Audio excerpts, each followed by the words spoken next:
Hello friends, welcome back to my channel. मैं हूं शेखर, आ गया हूं एक और नई वीडियो लेकर। तो दोस्तों, जैसा कि मैंने आपसे कहा था, मात्र 6 वीडियो में दोस्तों हम पूरा हिंदी साहित्य समाप्त कर देंगे।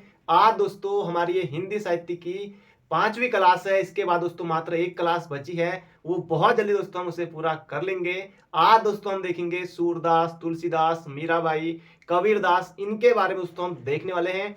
बिल्कुल दोस्तों, वही पॉइंट आपको बताऊंगा जो एग्जाम की दृष्टि से महत्वपूर्ण होंगे और जो परीक्षा में बार बार पूछे जाते हैं या फिर जिनके पूछे जाने की एग्जाम में संभावना रहती है। हो सकता है दोस्तों कल को करंट अफेयर की पहली क्लास आए। करंट अफेयर दोस्तों जबरदस्त मैंने तैयार किए हुए हैं, तो इसी तरह से दोस्तों हम व्हाइट बोर्ड पर देखेंगे। आप लोग दोस्तों तैयारी करते रहिए, एग्जाम नजदीक है। आज दोस्तों संडे है, इसके बाद दोस्तों अगला संडे आएगा, फिर उसके बाद अगले संडे को दोस्तों पुलिस कांस्टेबल की परीक्षा है। फिर उसके बाद दोस्तों आपको बताया पटवारी लेखपाल है, फॉरेस्ट गार्ड है, बाकी और भी एग्जाम हमारे होते रहेंगे। सबसे पहले दोस्तों हम पढ़ेंगे यहाँ पर तुलसीदास के बारे में। इनसे दोस्तों प्रश्न बनता ही बनता है, आपने कई बार देखा होगा। तुलसीदास दोस्तों, जैसे मैंने यहाँ पर लिखा 1532 से लेकर 1623, तो 1532 में दोस्तों इनका जन्म हुआ था उत्तर प्रदेश के बांदा जिले के राजापुर गांव में। अब कई लोग तो ये मानते हैं कि इनका जन्म उत्तर प्रदेश के जो बांदा जिला है उसके राजापुर गांव में हुए थे, लेकिन कई लोग जो और विद्वान हैं वो मानते हैं कि इनका जन्म एटा जिले में हुआ था। खैर दोस्तों, अभी तक ये जन्म से संबंधित इस तरह का प्रश्न तो नहीं आया है।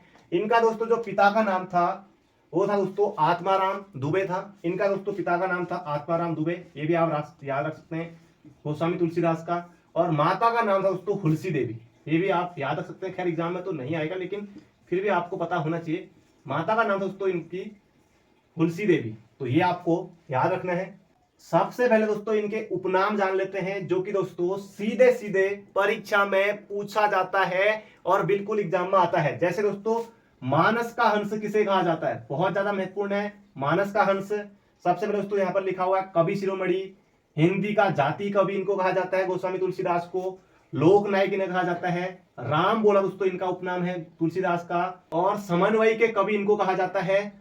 और बहुत ज्यादा दोस्तों महत्वपूर्ण यह है, रूपक अलंकार का सम्राट किसे कहा जाता है। बिल्कुल दोस्तों छपने वाला प्रश्न है, 1 नंबर के लिए आ सकता है कि रूपक अलंकार का सम्राट किसे कहा जाता है। तो ये दोस्तों कहा जाता है गोस्वामी तुलसीदास को। एक आपको याद रखना है यहां से उपनाम से, और उपनाम से दोस्तों दूसरा आपको याद रखना है मानस का हंस। वैसे राम बोला भी आ सकता है, ये भी आपको याद रखना है।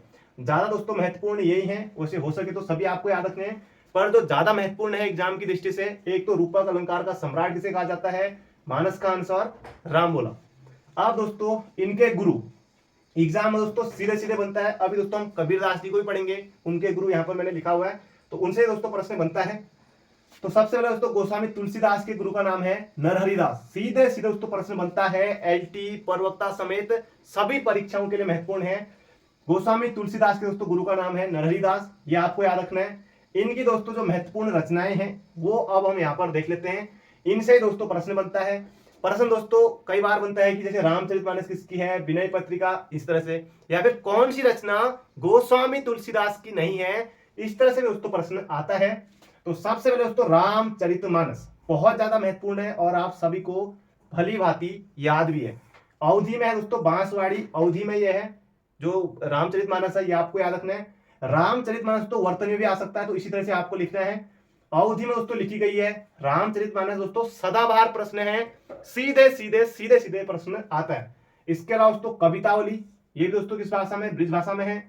श्री कृष्ण गीतावली, विनय पत्रिका दोस्तों वीडियो परीक्षा में पूछा गया था कि विनय पत्रिका किस भाषा में है, फिर दोस्तों ये डिलीट हो गया था, उसके बाद आयोग ने उत्तर में सुधार किया, तो ब्रिज भाषा में है विनय पत्रिका। राम आज्ञा प्रश्नावली, झूलना, जानकी मंगल, पार्वती मंगल, दोहावली, बरवे रामायण, वैराग्य संदीपनी, सतसई, रामलला नहच्चू और हनुमान चालीसा दोस्तों, ये सब इन्हीं के द्वारा लिखी गए हैं, ये आपको याद रखने हैं।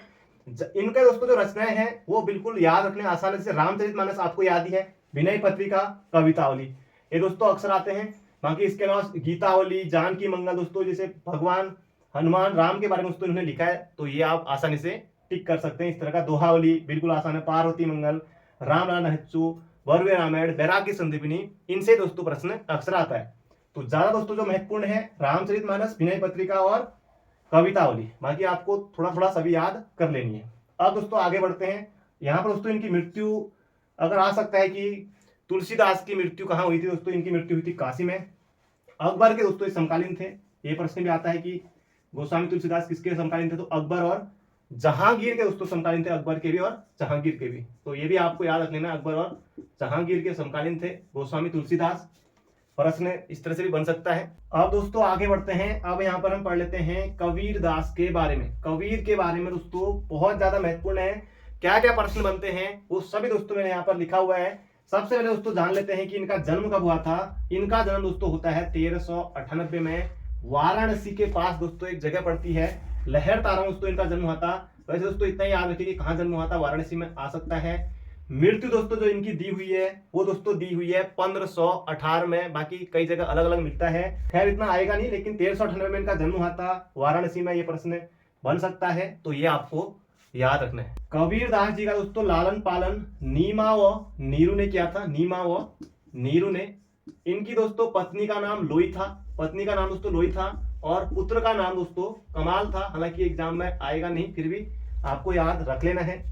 बाकी जो दोस्तों इनसे प्रश्न बनता है कि निर्गुण संप्रदाय के प्रवर्तक, सीधे सीधे दोस्तों छपने वाला प्रश्न है।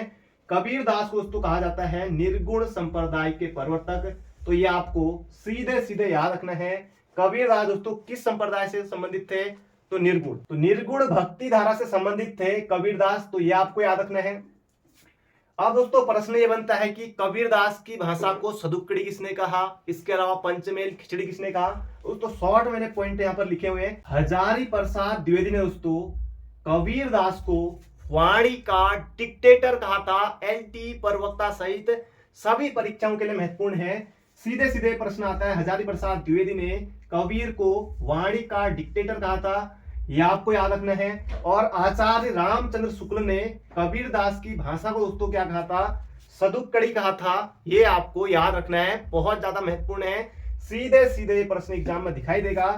और रामचंद्र शुक्ल ने सदुक्कड़ी भाषा कहा था कबीरदास की, और पंचमेल खिचड़ी दोस्तों भाषा कहा था कबीरदास की भाषा को किसने, ये कहा था श्याम सुंदर दास ने। ये आपको सीधे सीधे याद रखना है। कबीर के दोस्तों गुरु कौन थे, सीधे सीधे दोस्तों एग्जाम में दिखाई देता है ये प्रश्न। कबीर के गुरु कौन थे, कबीर के गुरु का नाम क्या था दोस्तों, ये था रामानंद। बहुत ज्यादा महत्वपूर्ण है, स्टार लगा लीजिए, बिल्कुल छपेगा ये प्रश्न। और इनकी मृत्यु दोस्तों कहाँ हुई थी, मगहर में हुई थी 1518 में, तो ये भी आपको याद रखना है। कबीर दास के दोस्तों उपदेशों का संकलन जो है वो हमें गुरु ग्रंथ साहिब में मिलता है। कबीर दास के उपदेश का दोस्तों जो संकलन है वो हमें किसमें मिलता है, वो मिलता है गुरु ग्रंथ साहिब में। तो ये भी आपको याद रखना एक महत्वपूर्ण पॉइंट है। अब दोस्तों इनके हम महत्वपूर्ण रचना को देख लेते हैं। बीजक दोस्तों बहुत ज्यादा महत्वपूर्ण है, सीधे सीधे छपने वाला प्रश्न है। बीजक आपको दोस्तों सबसे पहले याद रखना है, स्टार लगा लीजिए, बिल्कुल छपेगा। बीजक दोस्तों ये 3 भागों में, बीजक दोस्तों 3 भागों में है। एक तो साखी हो गया, शपथ और रमेनी, साखी शपथ और रमेनी। अब साखी में दोस्तों शिक्षा सिद्धांतों का निरूपण इसमें किया गया है। शपथ की रचना दोस्तों गेय पदों में हुई है, जो ये शब्द है इसकी रचना गेय पदों में हुई है। और प्रेम और अंतरंग साधना को अभिव्यक्त इसमें किया गया है, प्रेम और अंतरंग की साधना को इसमें अभिव्यक्त किया गया है, किसमें, शब्द में। और रमेनी में दोस्तों क्या है, रमेनी दोस्तों पहली बात ये चौपाई छंद में लिखी गई है रमेनी, ये आपको याद रखना है। इसके अलावा इसमें दार्शनिक विचारों का निरूपण दोस्तों इसमें हुआ है, इतना दोस्तों आपको याद रख। कबीर दास से दोस्तों इतना ही है, बाकी कथन भी दोस्तों इनके आ जाते हैं, जैसे संतो आई भाई ज्ञान की आंधी रे, दोस्तों ये भी इन्हीं का है, कबीर दास का। जो दोस्तों एग्जाम की दृष्टि से महत्वपूर्ण है, सब कुछ मैंने यहाँ पर आपको बता दिया है। अंत में दोस्तों आपको क्या क्या याद रखना है फिर से मैं जल्दी से आपको बता देता हूँ। तुलसीदास के बारे में हमने पढ़ा, मानस का अंश, राम बोला और रूपक अलंकार का सम्राट, ये तुलसीदास को कहा जाता है, इतना आपको याद रखना है। रामचरितमानस, कवितावली, विनय पत्रिका। अब आगे बढ़ते हैं, यहाँ पर बीजक दोस्तों कबीरदास का है। बाकी गुरु कौन थे, गुरु आपको याद रखना है, रामानंद थे। सदुक्कड़ी कहा था किसने दोस्तों, आचार्य रामचंद्र शुक्ल ने। और पंचमेल खिचड़ी कहा था श्याम सुंदर दास ने, ये आपको याद रख लेना है। वाणी का दोस्तों डिक्टेटर कहा था हजारी प्रसाद द्विवेदी ने, इतना आपको याद रखना दोस्तों, इससे बाहर आपका कुछ भी नहीं जाएगा। अब दोस्तों हम आगे बढ़ते हैं।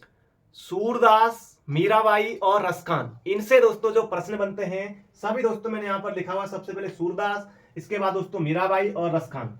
इनसे दोस्तों जो अभी तक प्रश्न बनते हैं सभी मैंने यहाँ पर लिखा हुआ है। सबसे पहले दोस्तों जान लेते हैं सूरदास के बारे में। दोस्तों एक एग्जाम में ये भी प्रश्न आया था कि जन्मांध, कुछ इस तरह का कुछ प्रश्न आया था। दोस्तों इनको जन्मांध भी माना जाता है, कहा जाता है कि सूरदास जो थे ये जन्मांध थे। जन्मांध दोस्तों आप समझ गए होंगे कि जन्म से अंधे थे। सूरदास को दोस्तों जन्मांध भी कहा गया है। एक एग्जाम में दोस्तों पूछा था, तब मैंने प्रश्न देखा तो मुझे याद आ गया। सूरदास दोस्तों इनको सबसे पहले जान लेते हैं, इनको दोस्तों वात्सल्य रस का सम्राट कहा जाता है। दोस्तों मैंने यहाँ पर जो इधर उधर की चीजें होती हैं, सिर्फ दोस्तों जो की पॉइंट है एग्जाम की दृष्टि से वही चीजें दोस्तों मैंने यहाँ पर लिखी हुई है, ताकि दोस्तों आपका समय भी बचे और एग्जाम में जो आए प्रश्न आप उन्हें सही भी कर सके। तो सूरदास को दोस्तों वात्सल्य रस का सम्राट कहा जाता है, सीधे सीधे आपको याद रखना है। और तुलसीदास को अभी हमने देखा था कि तुलसीदास को रूपक अलंकार का सम्राट कहा जाता है। महाकवि कालिदास को उपमा अलंकार का सम्राट कहा जाता है, ये भी आपको याद रखना है। तो सूरदास दोस्तों वात्सल्य रस के सम्राट थे, ये आपको याद रखना है। वात्सल्य दोस्तों जो माता के अपने बच्चे के प्रति होता है। इनके दोस्तों गुरु का नाम कई बार आता है एग्जाम में। सूरदास के दोस्तों गुरु कौन थे? वल्लभाचार्य। बहुत ज्यादा महत्वपूर्ण है, बिल्कुल दोस्तों आपको स्टार लगा देना है। छपने वाला प्रश्न है, सीधे सीधे एग्जाम में आएगा। सूरदास के गुरु कौन थे? तो वल्लभाचार्य थे। इसके अलावा दोस्तों इनको अष्टछाप का जहाज भी कहा जाता है। अष्टछाप के दोस्तों 8 कवियों में से एक थे, तो अष्टछाप का जहाज भी कहा जाता है सूरदास को, बिल्कुल आपको याद रखना है। इनकी दोस्तों जो रचना है उन्हें हम देख लेते हैं। सब में दोस्तों 100 से 100 देखिए, सूर सारावली, साहित्य लहरी, दोस्तों 100 से सूर 25, बिल्कुल आसान दोस्तों याद रखना। सूर सागर दोस्तों महत्वपूर्ण है। सूर सागर को दोस्तों राग सागर भी कहा जाता है, ये भी आपको याद रख लेना है, क्या पता पूछ लिया जाए। इसके अलावा सूर सारावली, तो इसमें दोस्तों सूर लगा हुआ है, तो वैसे भी आपको याद हो ही जाएगा। ये दोस्तों बृहत होली गीत है सूर सारावली। इसके अलावा दोस्तों साहित्य लहरी, ये दोस्तों सूरदास का है। नल दमयंती, दोस्तों नल दमयंती ताल कहाँ है? तो नैनीताल में है, लेकिन नल दमयंती दोस्तों रचना किसकी है? यह है सूरदास की। इसके अलावा ब्याहलो, नागलीला, सूर 25 दोस्तों इसमें भी सूर लगा हुआ है, याद रखना बिल्कुल आसान है। बाकी सूर सागर में सूर लगा हुआ है, सूर सारावली में सूर लगा हुआ है। साहित्य लहरी दोस्तों 100 से, इसे भी याद रख सकते हैं आप। भरमर गीत दोस्तों इसे याद रखिएगा, भरमर गीत ये थोड़ा महत्वपूर्ण है, भरमर गीत आ सकता है। बाकी गोवर्धन लीला भगवान श्री कृष्ण के बारे में, तो इतना आपको याद रखना है। भरमर गीत भी आपको याद रख लेना है। श्याम सुंदर दास ने दोस्तों सूरदास को खंजन नयन कहा है। खंजन नयन दोस्तों श्याम सुंदर दास ने सूरदास को खंजन नयन कहा है, यह भी आपको याद रख लेना है। एक पॉइंट ये भी एग्जाम की दृष्टि से महत्वपूर्ण है। जो दोस्तों इनका सूर सागर है, जो दोस्तों शुरुआत में लिखा हुआ है, इसमें दोस्तों भगवान श्री कृष्ण के बाल जीवन का दोस्तों वर्णन किया गया है, सूरदास के द्वारा किया है। सूरदास ने श्री कृष्ण के बाल जीवन का वर्णन सूरदास की किस रचना में मिलता है, तब आप बताएंगे सूर सागर। चरण कमल बंदो हरिराई, दोस्तों ये आप कई बार पढ़ते हैं, चरण कमल बंदो हरिराई। इसमें दोस्तों कौन सा अलंकार है, ये आप बताएगा कमेंट बॉक्स में। ये भी दोस्तों किसका है? सूरदास का ही कथन है, चरण कमल बंदो हरिराई। इसमें कौन सा अलंकार है, ये आपको कमेंट बॉक्स में बताना है। अब दोस्तों आगे बढ़ते हैं, मीराबाई के बारे में जान लेते हैं, ज्यादा दोस्तों नहीं है। मीराबाई दोस्तों सबसे पहले इनके दोस्तों गुरु का नाम आपको याद रखना है। मीराबाई के दोस्तों गुरु कौन थे? तो संत रैदास थे। आ सकता है दोस्तों प्रश्न, क्योंकि इनके गुरु से प्रश्न आता है। हिंदी की दोस्तों पहली कवित्री माना जाता है मीराबाई को, और आधुनिक युग की मीरा दोस्तों कहा जाता है किसे? महादेवी वर्मा को। महादेवी वर्मा को दोस्तों कहा जाता है आधुनिक युग की मीरा। तो ये भी आपको लगे हाथ याद रख लेना है दोस्तों। आपको सिर्फ एग्जाम निकालना है, वही की पॉइंट दोस्तों मैं यहाँ पर आपके सामने लेकर आया हूं। इनकी दोस्तों रचनाएं ज्यादा उसे कुछ खास नहीं है, कुछ 2-3 ही है। नरसिंह जी का मायरा, नरसिंह जी रो मोहरो, कहीं पर दोस्तों नरसिंह जी का मायरा इस तरह से लिखा था, नरसिंह जी रो मोहरो। गीत गोविंद का टीका, राग गोविंद, राग सोरठ के पद, मीरा पदावली, मीरा मुक्तावली। दोस्तों अब इनमें तो मीरा मुक्तावली, मीरा पदावली, शुरुआत में ही मीरा लगा हुआ है। बाकी नरसिंह जी का मायरा और गीत गोविंद का टीका, राग सोरठ के पद। दोस्तों इतना ही आपको याद रखना है मीराबाई से, एग्जाम में दोस्तों आपका बाहर नहीं जाएगा। मीराबाई के पति दोस्तों भोजराज थे, ये आपको पता ही होगा, पढ़ा होगा आपने। भोजराज दोस्तों मीराबाई के पति थे, ये आपको याद रखना है। खैर एग्जाम में आएगा तो नहीं, ये आपने पढ़ा होगा छोटी कक्षाओं में। इनका जन्म दोस्तों 1503 में हुआ था, वो भी दोस्तों इतना इंपोर्टेंट है नहीं, फिलहाल आप याद रख लीजिए। मीराबाई का जन्म दोस्तों हुआ था 1503 में, राजस्थान में इनका जन्म हुआ था, ये भी आपको याद रख लेना है। दोस्तों एक एग्जाम में ये प्रश्न पूछा गया था कि मीराबाई के पद किस में मिलते हैं दोस्तों, किस बोली में मिलते हैं दोस्तों। इनका जन्म अभी मैंने आपको बताया था कि कहां हुआ था दोस्तों, राजस्थान में हुआ था। तो पश्चिमी राजस्थान की दोस्तों बोली है मारवाड़ी। तो मारवाड़ी में दोस्तों मीराबाई के पद मिलते हैं, ये आपको याद रखना है। क्या पता फिर से प्रश्न एग्जाम में आपको देखने को मिल सकता है। मारवाड़ी दोस्तों पश्चिमी राजस्थानी बोली है, ये आपको याद रखना। और इसमें मीराबाई के पद मिलते हैं, ये प्रश्न भी पूछा जा चुका है। अब दोस्तों अंत में हम देख लेते हैं रसखान के बारे में। रसखान दोस्तों, ये रसखान जो थे, ये दोस्तों सबसे पहले आपको याद रखना है कि ये अकबर के समकालीन थे। रसखान ये आपको याद रख लेना है। इनका दोस्तों जो मूल नाम है, ये कई बार परीक्षाओं में पूछा जा चुका है। इनका मूल नाम दोस्तों था सैयद इब्राहिम। तो ये आपको याद रख लेना है। रसखान का दोस्तों मूल नाम क्या था, ये सैयद इब्राहिम था। इसके अलावा दोस्तों इनका गुरु का नाम आप याद रख सकते हैं, गोस्वामी विट्ठल नाथ दोस्तों इनके गुरु थे रसखान के। अब दोस्तों इनकी कुछ रचनाएं हैं, इन्हें देख लेते हैं। ज्यादा नहीं दोस्तों, थोड़ी हैं, आपको याद रह जाएंगी। प्रेम वाटिका, प्रेम वाटिका दोस्तों रसखान की है, 1614 में लिखी गई। अष्टायाम दोस्तों, ये भी नहीं क्या है, अष्टायाम, दान लीला और सुजान रसखान। अब सुजान रसखान दोस्तों इसमें रसखान लगा हुआ है, तो इसे याद रह जाएगा आपको। दान लीला, प्रेम वाटिका, अष्टायाम और दान लीला, इतना ही दोस्तों आपको रसखान से याद रखना है। इसके अलावा दोस्तों इनका मूल नाम क्या था, सैयद इब्राहिम था, यह आपको याद रखना है दोस्तों। इससे बाहर आपका बिल्कुल नहीं जाएगा। गुरु कौन थे, गोस्वामी विट्ठल नाथ थे, इतना ही आपको याद रखना है। प्रश्न दोस्तों इससे बाहर आपका नहीं जाएगा। दोस्तों जो जो महत्वपूर्ण तथ्य थे लगभग मैंने आपको बता दिए हैं। सूरदास के बारे में, मीराबाई, रसखान, इससे पहले दोस्तों हम तुलसीदास और कबीरदास को दोस्तों हम पढ़ चुके हैं। इससे बाहर दोस्तों आपका बिल्कुल नहीं जाएगा। एक पॉइंट दोस्तों बताना भूल गया था, वल्लभाचार्य दोस्तों मैंने अभी आपको बताया था कि सूरदास के गुरु कौन थे, वल्लभाचार्य थे। इसके अलावा दोस्तों जो वल्लभाचार्य हैं, ये कुंभन दास के भी गुरु थे और परमानंद दास के भी गुरु थे। इसके अलावा कृष्णदास के भी गुरु थे, ये भी आपको याद रख लेना दोस्तों। इससे बाहर आपका कुछ नहीं जाएगा। दोस्तों ये थी आज के हमारे हिंदी साहित्य की क्लास। उम्मीद करता हूं आपको पसंद आई होगी। बिल्कुल दोस्तों की पॉइंट मैंने लिखे हैं, बाकी इधर उधर का आपको कुछ भी नहीं बताया दोस्तों। मुझे पता है क्योंकि आपका एग्जाम नजदीक है और यही दोस्तों आपके लिए जानना बहुत ज्यादा जरूरी था।